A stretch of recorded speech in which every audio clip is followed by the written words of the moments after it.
There is a famous inspirational quote that goes, "The secret to change is to focus all your energy not on fighting the old, but on building the new."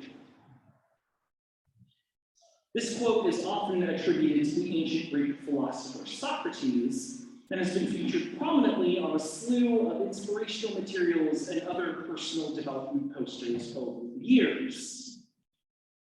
There's just one small problem. Socrates never actually said it.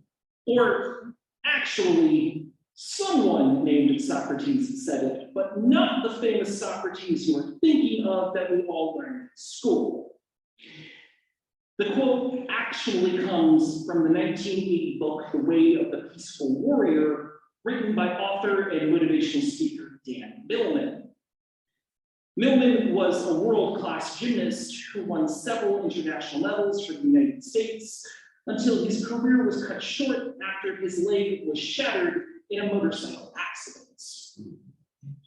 While undergoing rehab and trying to get back to the physical shape that he had once been in, he claims to have met and befriended an attendant at a local gas station who became a mentor and spiritual advisor to him, and to whom he gave the nickname Socrates.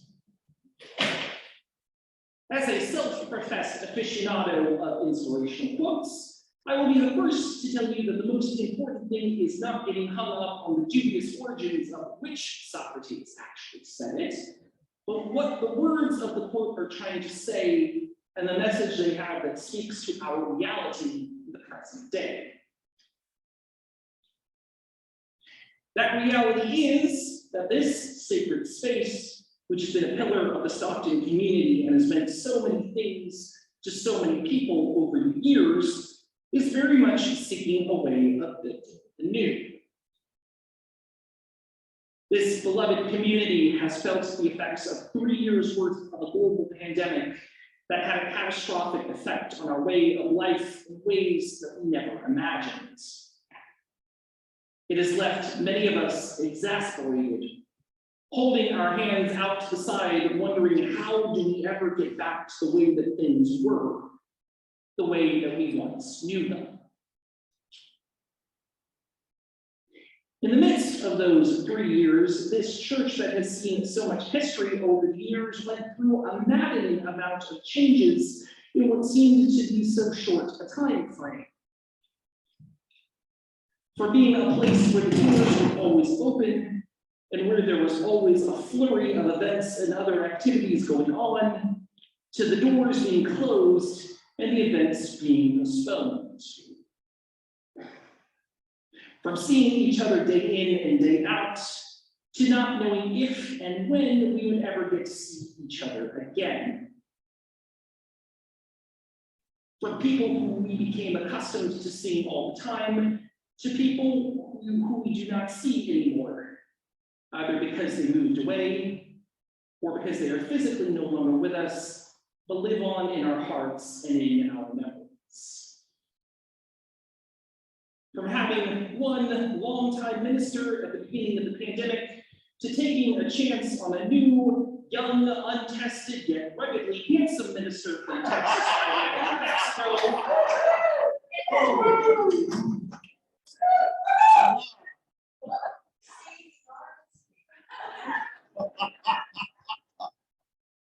As I was saying, this sacred space has gone through a dizzying amount of change in a short amount of time.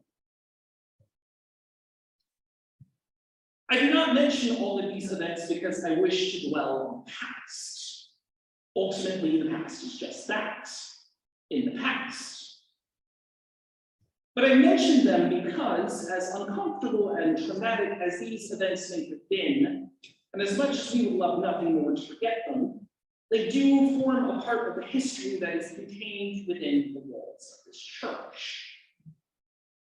And more importantly, they inform those of us who are present today with how we move forward toward the future of this community. And make no mistake, there is still a future that we have to write. In spite of everything that's happened over the past 3 years, this congregation and the life that is contained within these walls is by no means over, and still has a lot to say and to give to this greater Stockton community. Our theme for this year's pledge drive is upward and onward. Many of you have probably already received the very colorful pledge drive brochures that have already been sent out, and I know that all of you have been waiting with bated breath for them to arrive, and the second that they showed up in the mail, that you all furiously grabbed them from your mailboxes and ran inside to read every inch of the brochure from cover to cover. That's right. Huzzah. But the question of the pledge drive for this year is not simply how much are you going to contribute this year? It is much more important than that.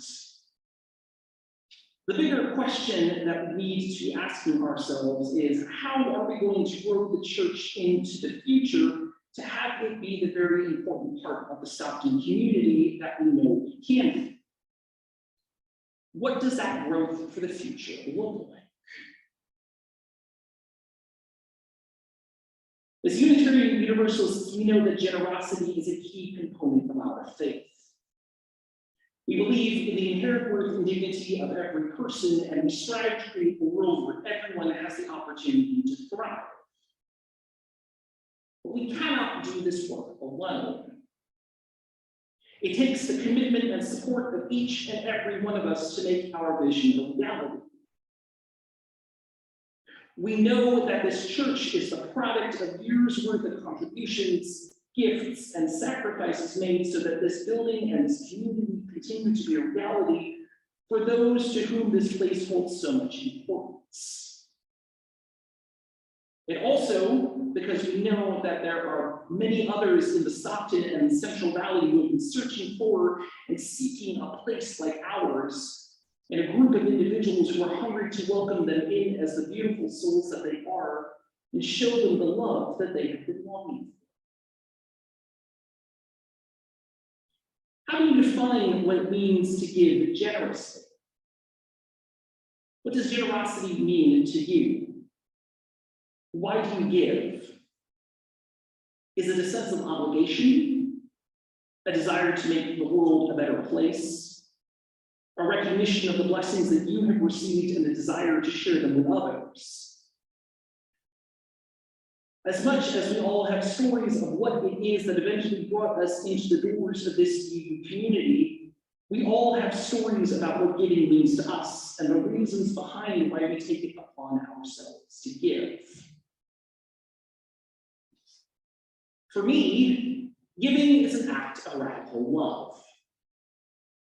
It is a way of acknowledging and celebrating the interdependent web of all existence and recognizing that we are all in this together.